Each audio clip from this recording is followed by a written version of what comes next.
going to need a medium-sized bowl, cling wrap, some thin sliced provolone cheese, 2 8-ounce cream cheeses at room temperature, 2 cloves of garlic, a jar of sun-dried tomatoes, a jar of pesto, and pistachios. Begin by lining your bowl with cling wrap, letting some of it hang over the edges. Next, begin layering your provolone cheese slices. Each layer should overlap the next. And this creates your blossom shape for the cheese ball.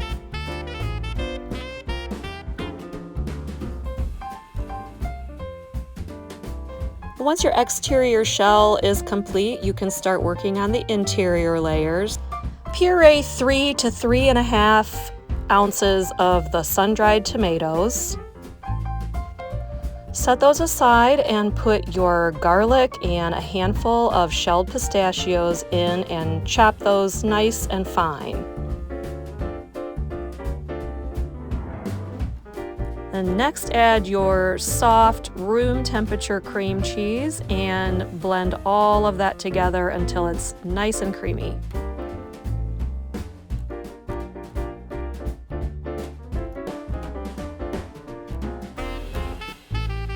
Your first layer is cream cheese, and I use probably about 1/3 of what's in the bowl, maybe slightly less. It's just a nice little thin layer to start out the top of your cheese ball.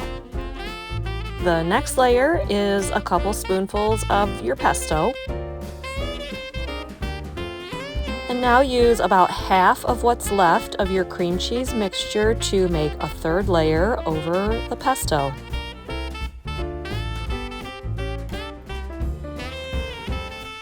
And next goes your beautiful red sun-dried tomato layer. And finally, spread what remains of the cream cheese mixture for your final layer.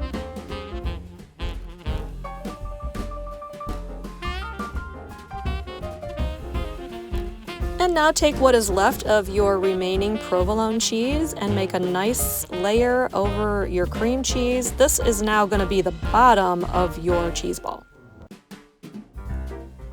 Now use the saran wrap to secure your cheese ball together. I got a little aggressive here in, especially right there pulling. I pulled that just a little too tight and it made the shape off, but just carefully draw it all together and secure with that saran wrap.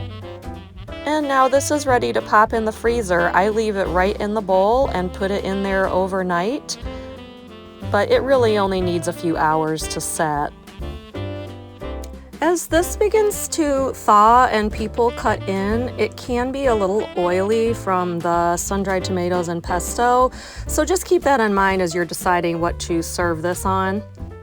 Here's where you can sort of see that I pulled too hard with the saran wrap on a couple of those sides. It made it more square than round, but luckily you can cover those up as you serve it with crackers. And if any oil has leaked out of the top, just dab it up with some paper towel.